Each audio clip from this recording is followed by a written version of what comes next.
What kind of game master are you? Welcome to my channel. I focus on tabletop role-playing games, video games, and science fiction. This is an amalgamation of responses to several different things. I ran across a video by Kevin Mason, Gamemaster Style, What Kind of Game Master Are You? Rules, Story, Fun. And then there was also a comment by Wendell Conrad in the RPG Brigade on Facebook about my video, The Role of the Game Master.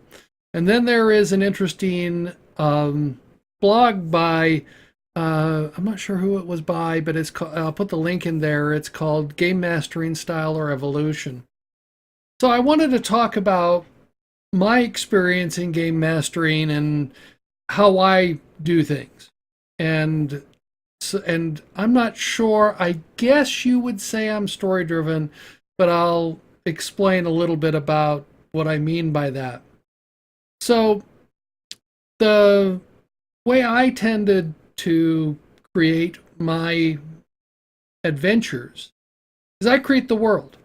I design the world. I've done several videos about I lay out the world and let the world define some of the plot lines, because how is trade working, what is going on there, where would the natural conflicts come about from just the structure of the world. For those of you who have played some board games, there's a board game called Risk. If you've played the old Risk version, you understand what I mean, how the geography defines where you try and do your battles and where you try and take over and what will happen. And so if you take a look, use that perspective on your world, you'll naturally see where the geography has effect on where the different countries will be. Because it's an interesting argument about why the problems exist in the Middle East is because the borders in the Middle East are totally arbitrary. They were drawn up without geography. They were not based upon geographic lines like rivers and mountains, things like that, and oceans. So the boundaries in the Middle East, and that causes a lot of problems. And if you go back to the ancient world, you see how the countries naturally had the natural organization of the countries were there. So yes, countries, empires grow and fall and things like that. But that allows you to define the structure of your country, which it affects how the people are playing, how the storylines interact in that country. So for me, it's world building. And world building leads to storytelling. Once you define your world, you can start building the stories around your world and do that. Now, for those of you balanced, no, I'm not balanced. And I'll be completely clear about that. I ran the World of Tiglath campaign using the 4th edition for 2 years without ever reading the 4th edition rules. I say that people who gamed with me knew that I didn't know the rules very well. And I ran the 5th edition without really reading the rules. The third, because first off, I didn't like the 4th edition, and I've made that very clear that I didn't like the 4th edition rules. And from a game master perspective, I didn't care. Combat became a mundane necessity. Now, this is where you get into the question of, are you fun? And what happened was, I was running a game, and I know that there were a bunch of, shall we say, infighting between the players. And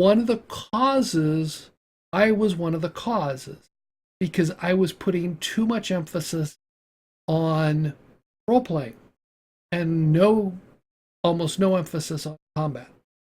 And one of the players basically left with the comment that I want to be able to kill something. Okay. And so when I say you do have to have some level of fun in your campaign, you have to meet the needs of your players. And so I tended to change my gaming style to always make sure that there were some adventures where there could be some combat.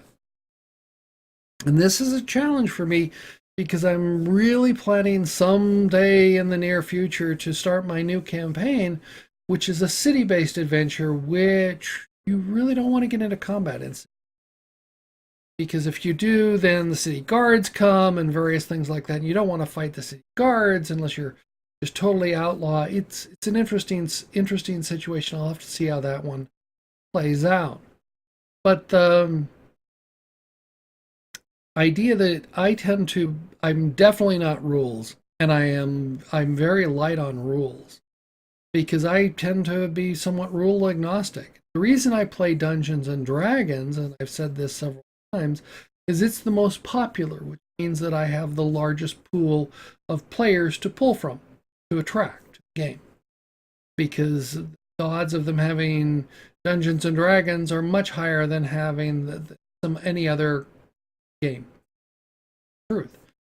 And there are problems, and I am used to the Dungeons and Dragons, and I started playing with original Dungeons and Dragons. Now, those rules I know, but I don't play them because there's not that many people playing original D&D. Not as many people, and yes, and I didn't particularly care for first edition, so I preferred original, and I never played basic. So that's so I'm definitely not a rules-based DM, and I am sort of a story-driven, but it's based upon the world. Now, what does that mean? Well, I mentioned this with the previous video about running across dead bodies, where the players would find story hints and hooks, and it was up to the players to decide which way to go. Because if you're designing a world, there are always many, many stories. If the characters, for whatever reason, want to pack up and just head west, go west, young man, go west, they can go west, and I'll figure out what's there, and they can ignore any plot hooks that I've given, and that's the direction that they're marching off to. Now, I did once railroad a party one time, and I admit that I railroaded them because they were heading north at a faster pace than I was prepared for. And so I needed time to prepare, so I railroaded them off to give me some time to prepare. And there were some interesting adventures with regard to that, and it just gave me a little bit more time to prepare. And by the time they came back, their urgency of heading north was actually gone. And it was not my intention to do that, but they decided that they didn't. Certain things happen in the campaign, and it gets too long to explain in this video. But they decided no longer to head north. They would head in a different direction. They'd change the direction. But that was the key to my way I run the game, is that I'm open for the characters to change, which means the stories that they're hearing about and the plot lines that they're hearing about changes based upon the direction the party is going. And occasionally there are natural leaders among the party, and I remember one person was he was one of the leading in one direction. The party was heading toward one goal, and then he had to leave for some family reasons, and somebody else took over and headed in a different direction, and then they stepped out and somebody else came in and they headed a completely different direction, because the players were making the decision based upon sort of the consensus of the group, and it changed almost from session to session where they wanted to go. So there were stories in every direction, and there were adventures in every direction. There's not one story. There's the story of the world based upon world building. So my view is that there is a subgenre of the, or a subcategory of the story-driven dungeon master or game master. There is the world-building game master, which defines the stories based upon the world. So in that case, everything is geared toward building up the world, and players are in that sandbox where they go any direction they want.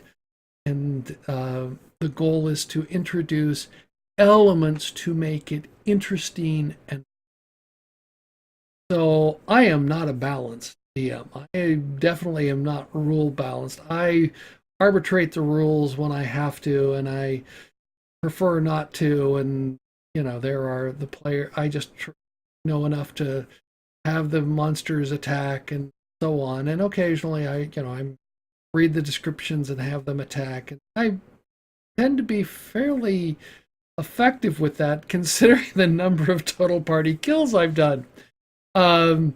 Yes, I've had multiple total party kills, and so that the dungeons or the adventures seem to be fairly deadly in many ways, but the players seem to have fun because I have players keep, and they enjoyed that. So it met most of their needs. Not always. I've had some unsuccessful things. So this is sort of this response to multiple things that I was saying. That's the type of game master or dungeon master that I am, and that's why I put in the comment when I did what's the role of the GM. I think that they need to provide fun, and it was an eye-opening experience to realize that some players want combat. They want to have rolling the dice. That's what they enjoy. They're not into the role-playing aspect, particularly with the Dungeons and Dragons. They want some combat. That's sort of what's expected.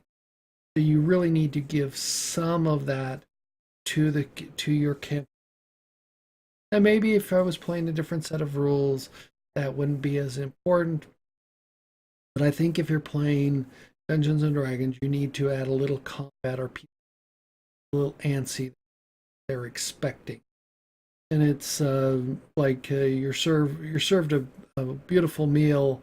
You order, say you order salmon, and what comes is not exactly what you, or it doesn't look like anything you ordered, but you taste it and it tastes real good and you enjoy it, but it's not what you expected. You were expecting one thing and somebody put something else in there. I don't know if you've ever got the wrong order and you've ordered something and brought it home and you go, oh, that's not what I ordered, but then you eat it and it's good.